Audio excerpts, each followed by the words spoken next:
Shit. Hold on. What the fuck is happening, fam? It is your boy, the Soul Sativa, the Ayatollah of Indica, the Bobby Fisher of BHO, a.k.a. Ned Sparks, a.k.a. fucking President of the United States of America, Donald Blunt, a.k.a. Abraham Lincoln, a.k.a. John F. Kennedy, a.k.a. Willie the Cool Penguin, a.k.a. Lord Bongtimore. And I'm here with another brand spanking new episode of the number one Cannabis podcast on the planet. Let's talk about it. All right? And we're fucking here. We're fucking doing it. Get ready, motherfucker. You know, if you notice, I got some new stuff up in the background. You know, I'm recording in my harahe.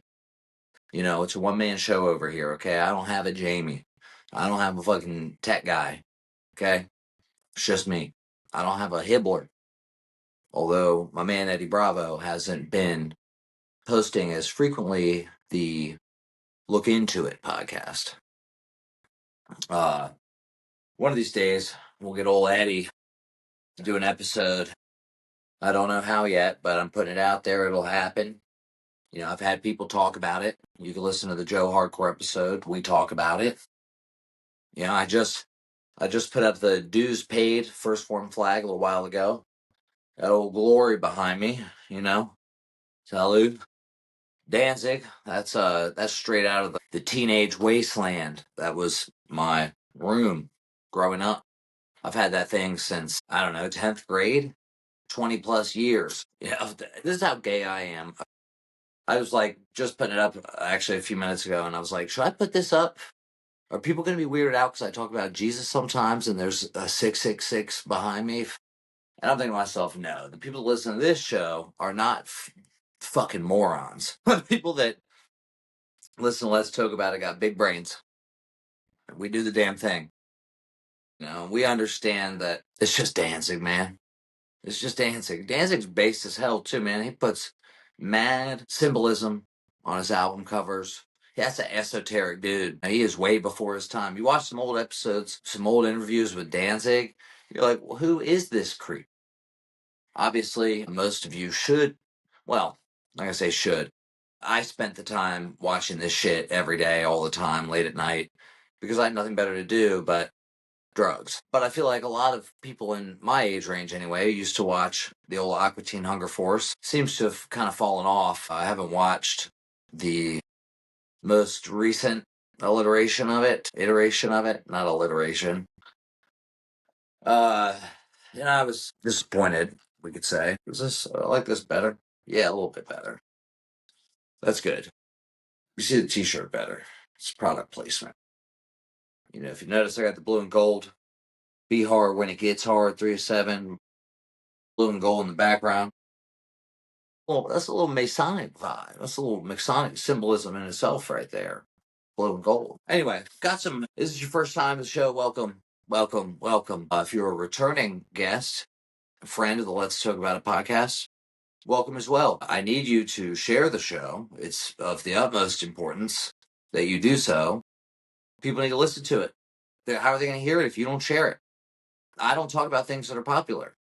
You know, I talk about conspiracies. I talk about people in the world that are fucking crazy and doing wild shit. And, you know, I smoke weed. All right, I got strike after strike after strike after strike, and I need your help to grow the show. If you can share the episode, if you like it, if you hate it, if you like it, share it with somebody who else might like it. If you hate it, share it with somebody that's going to hate it. Well, that you hate, that will like it. Okay? If you don't like it, I guess you don't have to share it, but I would really appreciate it. Doesn't take too long. You could leave a review. Maybe that's too much work, but that shouldn't be too much work. One time, leave a review to let people know, you know, that they would like this show. Probably got some new people because I've been putting out some episodes outside of the normal realm. Had Joe Hardcore on, my man Shane Truitt. Who else? Rick Glass. I've knocked out 2. Okay, so this show has a couple different formats. Sometimes you're going to get me just chopping it up, talking it out, going over some shit that's going on in my life, my little white guy therapy session. Fuck therapy, start a podcast. You know, find some other dudes, get them involved. Right now I'm on my solo shit, but I am definitely getting more people on my calendar booked up, trying to get some different people, some different perspectives, some different life experiences. I'm doing one of the formats of the show that we're doing. I've got 2 of them knocked out. One is already available. Number 1, Cannabis and Recovery. If you know me, it's actually today, May 11th. I forgot to even put this on my notes. I took notes because I wanted to make a good episode for you and for anybody else that might stumble across this shit that you share with. And I didn't even put that today is May 11th. It's Mother's Day. All right. I'm gonna get into Mother's Day. Okay. I got a couple different things that I want to talk about. I guess I'll talk about Mother's Day 2011, which wasn't on the 11th, but the 11th is an important day, and I'm gonna tell you why. So in 2011, Mother's Day, I had just gotten out of jail a couple days prior, and I did not tell anybody I was getting out of jail because my family wasn't trying to bail me out. They didn't want to. It wasn't that it was too expensive or a lot of money. It's just that I was a fucking lunatic, and they thought I was safer inside the jail than I was. Well, than I was outside. And to a point, they were very much correct. If you've ever seen the movie Requiem for a Dream, that was pretty much my life. I was hardcore. I was moving and grooving, wheeling and dealing, running around, enjoying the summer. But when the winter came around, it was time. And at the end, I was in jail. I had gotten arrested. I had a little possession with intent to distribute. Got caught up with some heroin right on a main road in my hometown. And it was, as much as I was fucking pissed. I was pissed. 22-year-old me, pissed. But honestly, it was the best thing that happened to me. I had to kick in jail. That's an experience I never want to repeat. I never hope to repeat it. I'm grateful every single day that I'm alive, that I am not kicking in jail, that I have a life outside of that. I have friends who, at damn near 40 years old, are still shooting up or sniffing fentanyl. I never did fentanyl. If I did, I didn't know it. Because back then we still had heroin. Fentanyl was still a faraway thing in Philly and South Jersey. Shout out to Camden and my homies on the set. And so I kicked in jail. I was in there for about a month almost, and I was getting antsy. I was getting real fucking antsy in there. I saw a bunch of my homies while I was in there. PG County. I ran all around. Saw a bunch of people I knew in there. It is what it is. I got out of there. I let a little shawty bail me out. Shout out to Sarah Winter. Shout out. I didn't really want to let her bail me out. That's why I stayed in there for almost a month. But, I figured it was going to imply more to our relationship than it actually was. So I didn't let her bail me out for a while. Finally, I was like, fuck this. And so, I had like a bail hearing, and the judge almost raised it because it was not even that high. And when I had to like be on the chain gang, sit there in the fucking room, chained up, that little ass room with all these fucking dudes, I was fucking pissed. I'd go out in front of the judge in the goddamn jumpsuit. Shit was embarrassing. My mom's crying in the fucking courtroom, and the judge is making my lawyer look like a damn fool. Damn fool. Okay. After that, I said, fuck that. Sarah Winter, get me out of here. She scooped me up. We got some shit, and we got fucking high. And I'm gonna be honest, I fucked her for hours. I had to. She just bailed me out. That's what you do. All right, that's what any man would do. Let her buy him dope and then fuck her for hours. I even came, which at that point, normally I didn't, but I guess, the fucking 20-something days in jail, no dope, I could actually bust a nut. It's fucking great. Anyway, I got high for a couple days. Mother's Day, went over to my mom's house. Wasn't allowed to stay over there. I was staying at Sarah's. But I was able to go over there for dinner. There's a picture. If you've been on my Instagram at all for any length of time, you've probably seen it. Usually I post around this time of year. I think it popped up in my memories the other day, but because it wasn't Mother's Day or, the 11th or 12th, I didn't really say anything about it. Fast forward, the 11th, I showed up to court, and I know this. I remember this because today, May 11th, in my Facebook memories, 14 years ago, I had posted, fuck the PG police, fuck the Bowie police, and fuck the whole judicial branch of the government. Exclamation point, @ sign, exclamation point, @ sign, exclamation point, @ sign. Got it all fucking all capped, so you knew I was yelling. And so, I also made a post, and I was reading the comments on it. I'll tell you what, man, if you're my Facebook friend from back then, I'm just sorry. I just cringe at the shit that I posted then. And I know I should probably be cringing at the shit I'm posting now. But there ain't no shame in my game, and there never has been, never will be. It is what it is. So I went and and think I think I had that day. I told the people at Warwick Manor I had court on Monday, and so I went down that next day, or whatever day of the week it was. They didn't take people on the weekend. I remember that, so it was like Monday. I was like, I'll be there Tuesday. Hopefully, I don't die. Tuesday, I went. Last man, that May 11th night, I'll never forget it, man. It was Sarah Winter. She couldn't find a vein. She couldn't get on. Her needle was starting to jam up a little bit, and there was some blood in there. And she just said, "Fuck it." And so she gave it to me. And so I went to the fucking bathroom. I had my arm over my goddamn head, like looking in there. I every vein I had, I'd find it and just follow it up or down and just fucking jam at it until I fucking scarred it the fuck up.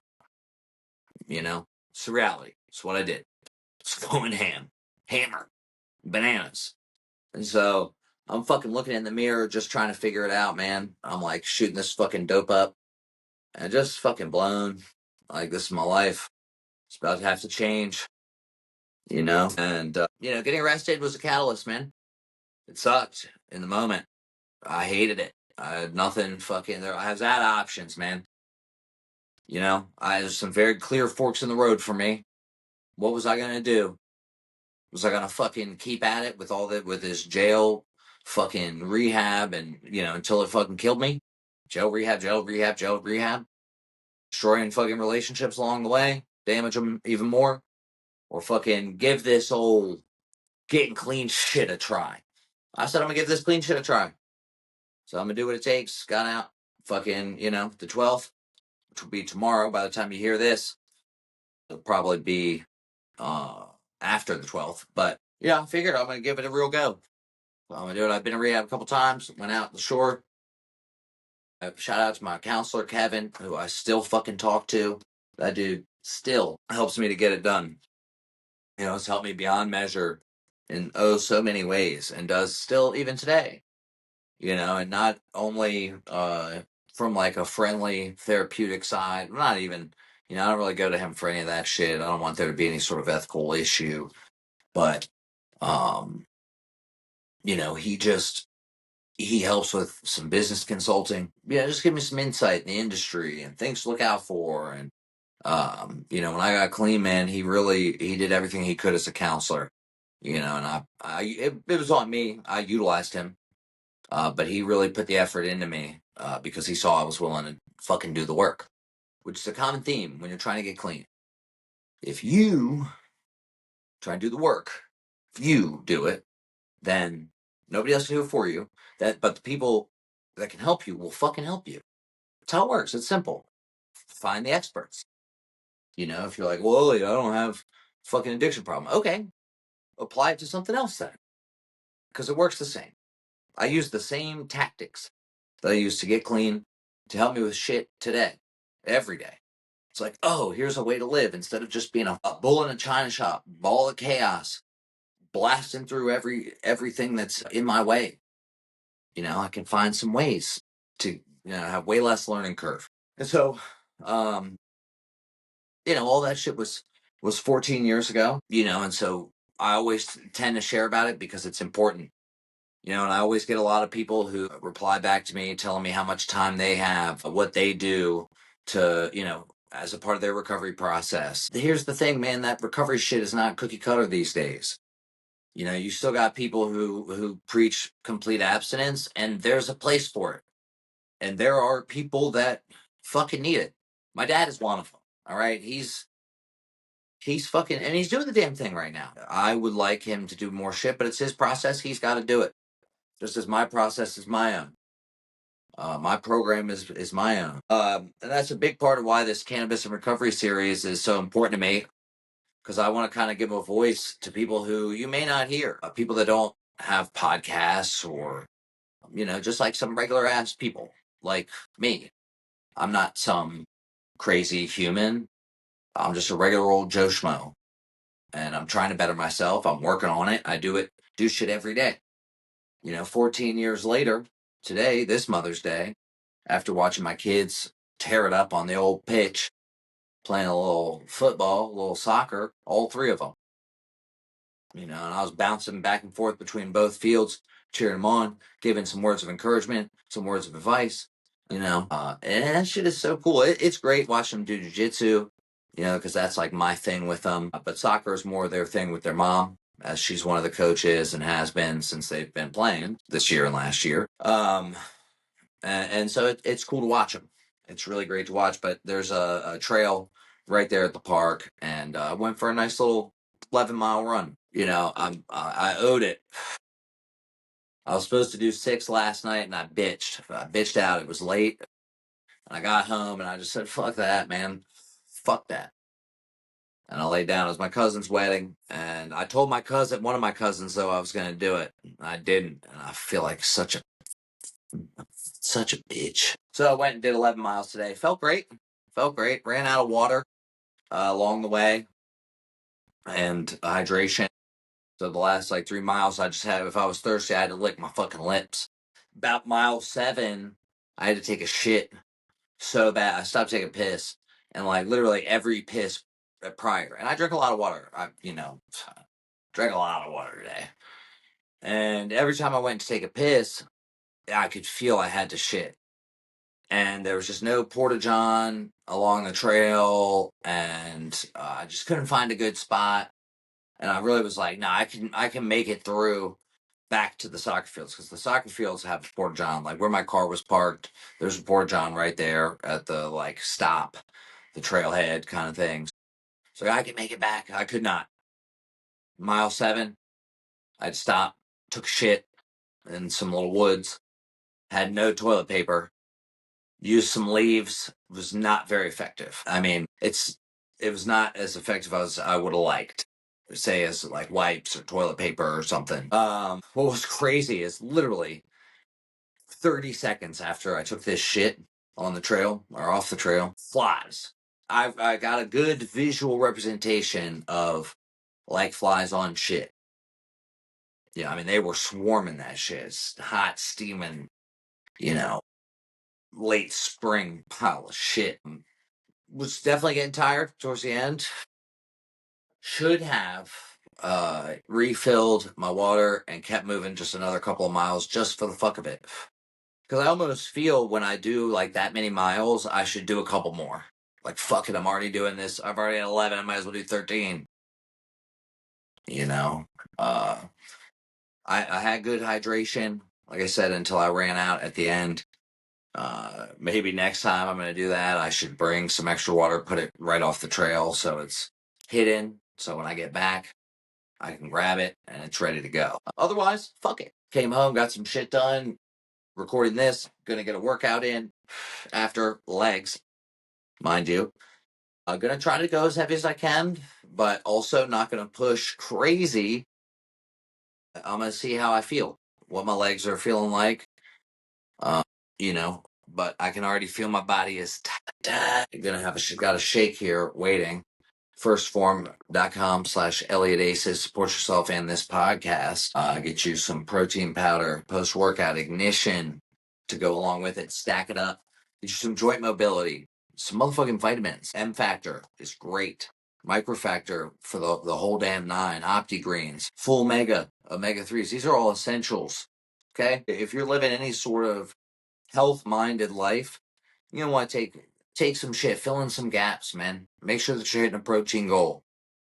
Make sure that you're properly refueling after a workout. Okay, I'm gonna be real. This is not the average weed podcast where people are just smoking and chilling and being a lazy fuck. This is for people who want to better themselves. This is for people who, I mean, look, I would say in many aspects I am lazy. I want to chill, especially when I'm smoking big weed. But I spent enough time chilling. I told my neighbor I ran 11 miles today, and I was like, oh, just a little 11 miles. She was like, oh, little 11 miles. I was like, yeah. But here's the thing: I watch guys that are not any different than me. They're just men doing the same or more. Some older than me, some younger than me, some the same age as me, having done way more. It's like, this is the least I can do. I just watched that Goggins and Izzy training. And Goggins was just, and that's a different mindset. He talks about shit like, I got nobody to do this for me. And I do this 2-3 times a day. My feelings, my emotions been a little wild the last couple days. Moon getting full, been thinking about some different things, been pondering the orb, if you will. I had some stuff going on. I had a little mini relationship. I wouldn't say a situationship. It was more than that. But ultimately, I didn't see it as a long term. It didn't fit in with my long term goals, and I couldn't continue to see this person. That's fine. It is what it is. It took me a couple days to actually articulate that to her. I kind of procrastinated, but these things are hard. I don't know. I've never been good at that, and this is probably the best that I've done. And honestly, she made it easy. So I just always been somebody that feels bad. I don't know if it's like I feel guilty or what. It's the Catholic. It's the Catholic guilt. So let me see. Cannabis and recovery. First one is out. Second one is going to come out after this episode. First one is Rick Glass. If you don't know Rick Glass, he is a Maryland cannabis advocate, ex-Marine, served, really, was in there doing the damn thing, combat vet, took some time out of his evening. We talked for 3+ hours, and honestly, I could have talked for another 2, but it was already fucking almost midnight. Couldn't have gone better. We discussed, we traveled the ocean, man. We traveled the 7 seas with some of the shit we talked about. He's been sober from alcohol for many years now, and the only thing that's helped him is weed, and he's the type of guy, like everyone in this advocacy space has their role, has their way of doing shit.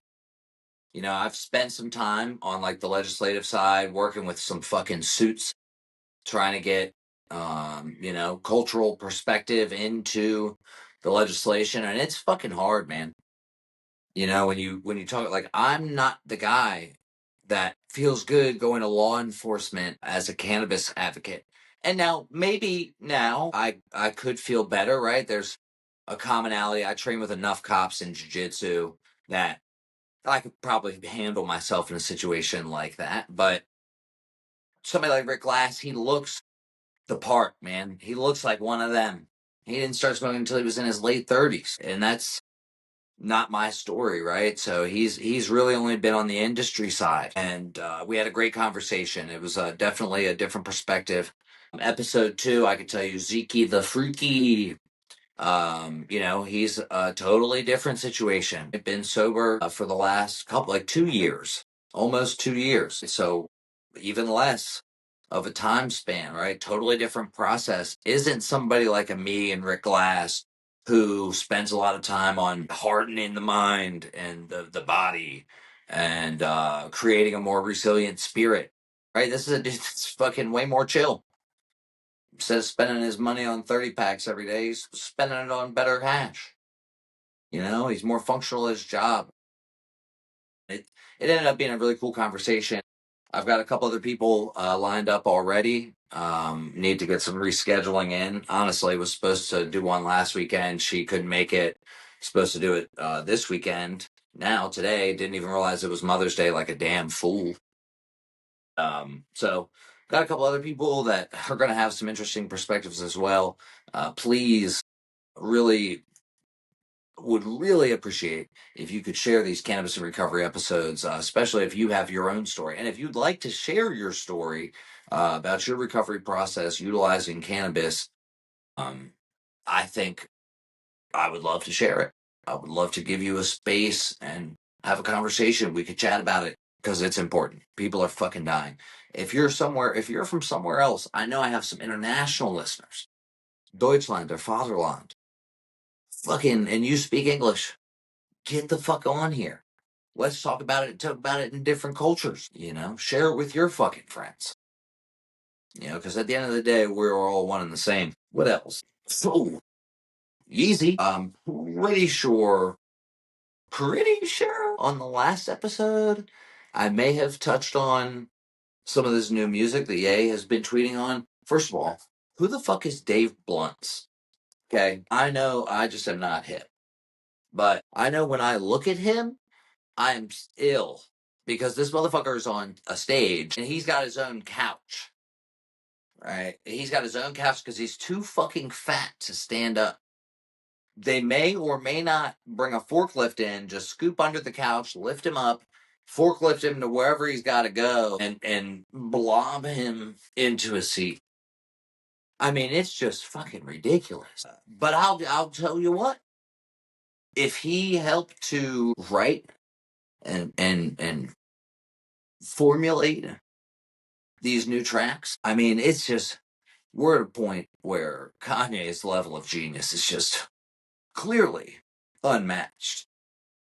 You know, and everything he's saying seems to get the exact type of response that he predicts from the people whom he predicts are going to make it. I've seen a couple different takes on some of this shit. I saw Owen Benjamin after Cousins came out, and Owen is, I've really been getting into some of his stuff lately. I'm about to just go ahead and drop the bread and pay for some of his platforms because to me, the guy is he's just another level of genius. Comedy, music, fucking work ethic. And what he's been doing in like the space of homesteading and leaving the industry and just creating his own shit. It's really been inspiring to me at least. And so, you know, fucking yeah, his take was that when Kanye dropped that Cousins track, which if you've not heard Cousins yet, it is a song where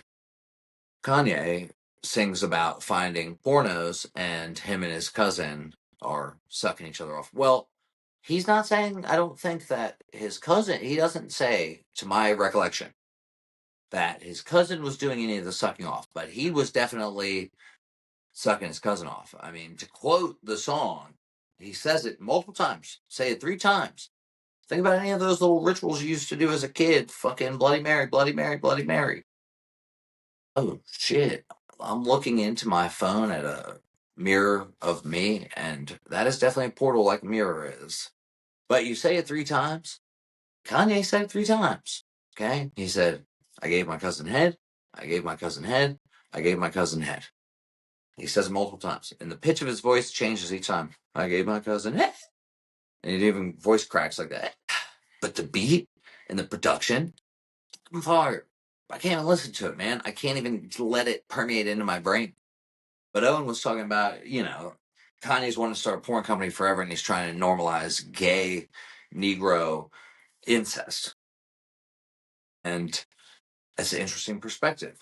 Because I've also, I've seen many people talking about it's like an unspoken thing that happens in some black culture. And he's bringing light to some shit, and, it's helping people heal. And maybe it is some of that too. I think there's probably more nuanced discussion to be had about it, but I'm probably not the guy. But I just, you look at World War III. I mean, dude uses the fucking Good Time Styles P sample. Again, I want no memories, I want no memories, and then he's talking about, fucking hell, am I acting like Hitler? He's fully anti-Semitic. I mean, now, I'm somebody that's been getting called anti-Semitic for 10 years, probably, that I know about. I had to get rid of a business partner because she kept calling me a fucking Jew hater. And I loved her. She was very intelligent, great with money. But she kept fucking driving it home that I would talk about the Rothschilds to some people, not even her. Somebody told her that I was like a Jew hater, and I hung out with this girl that was a Jew hater. And I'm like, no, no, no, it's not regular Joe Schmoes, But like her, right? She never even heard of the Rothschilds. She never fucking heard of any of these people.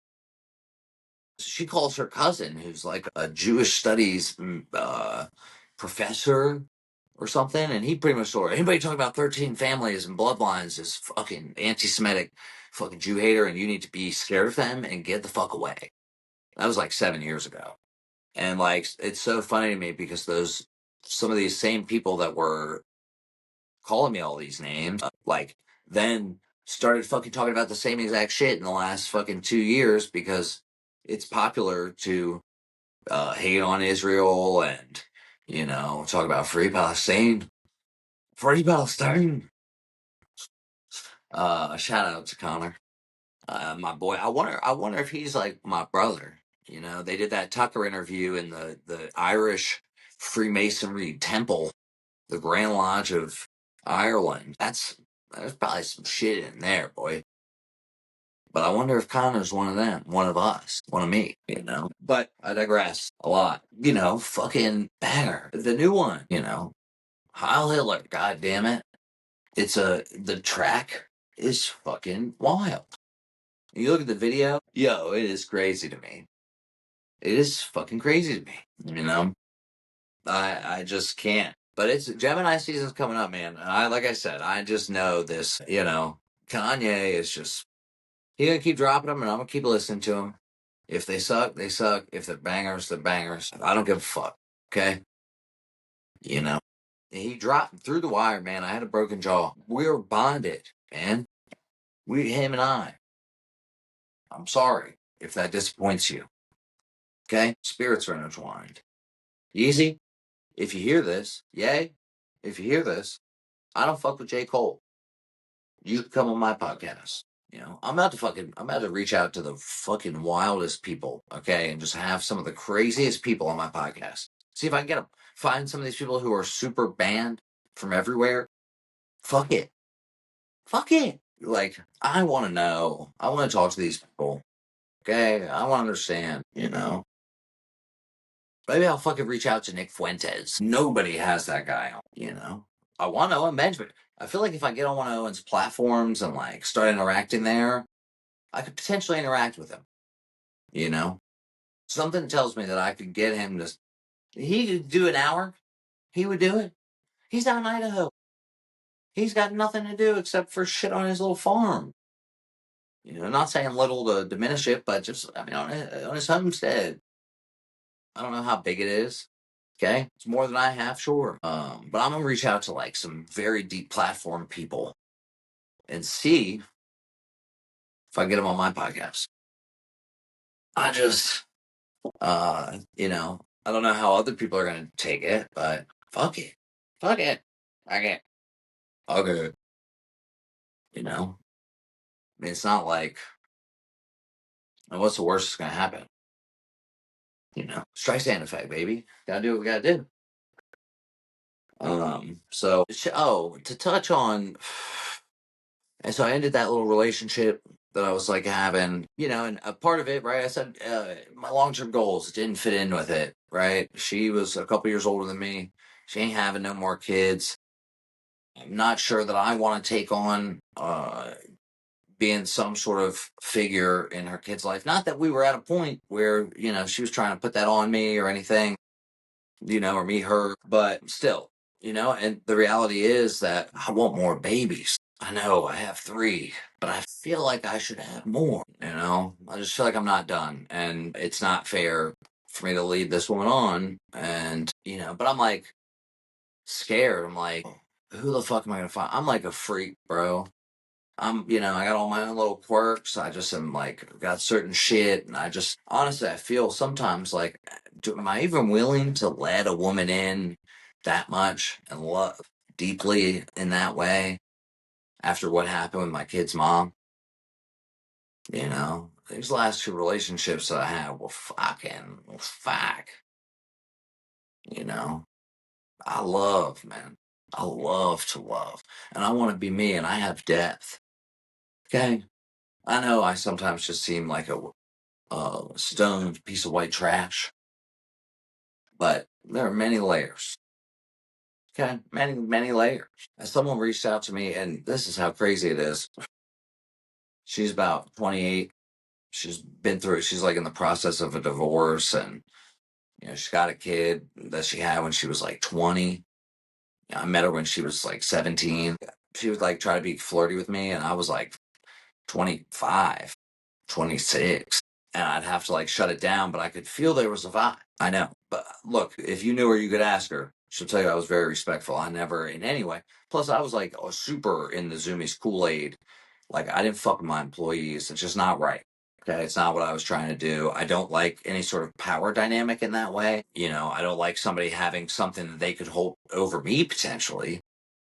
That's a fucking no-no. And, it was a different story when I was at like manager's retreat and it was like somebody of an equal position in another district, maybe another region, maybe another division, another side of the country. That's fine. It's fine. Totally fine. But my employees know. Fuck no. And fucking, she's been a little flirty with me lately. We've been Facebook friends this whole time. Been a little flirty. This fucking woman asked me about putting a baby up in her. Well, I mean, for those who have eyes to see, is this the good Lord answering my questions, my desires? I guess stay tuned. Who knows? My life is it's just wild. And shit like that is the reason why I go fucking out on Mother's Day and run 11 miles. Because I just got to get out of my head, man. It's crazy in there. I just got to worship a little human sacrifice. Praise fucking the Lord for giving me a happy, healthy body. Being able to experience this world and try not to be too attached to people, places, or things, and breathe. But I want to accomplish whatever I can physically for as long as I fucking can. Be able to help a lot of people, set the example for a lot of people, because I know that most people aren't going to fucking go run 11 miles. That's a lot by most people's standards. I don't want to live by most people's standards, but if you do, that's fine. But I would encourage you to get out and walk 2 miles, 3 miles, or walk a 5K. I don't run fast. I ran 11 miles. I ran 10-minute miles on average. There was some times where I kind of speed walked, sometimes where I kind of chill walked. I try to reduce that as much as I can. I got my Camelback, so I don't have to stop. I can just fucking suck up the water and go. Got a little bottle of hydration. If I need some of that, take a sip off that, till I run out. I ran out. I'm feeling tight like a tiger right now. I almost feel like at 45 minutes in, I don't want to get into all this shit that I had written out. So maybe that'll just be for another episode. Maybe I'll just record that tomorrow. I have a goal on an amount of episodes that I'm shooting for by the end of the year. So maybe I'll get after that. I guess I'm going to try to edit this up tonight, put it out, and then put out Zeke the Freaky. Hopefully you guys will enjoy that and that you've gone and checked out Rick Glass. It's just different people's process looks like different shit, and that's totally cool.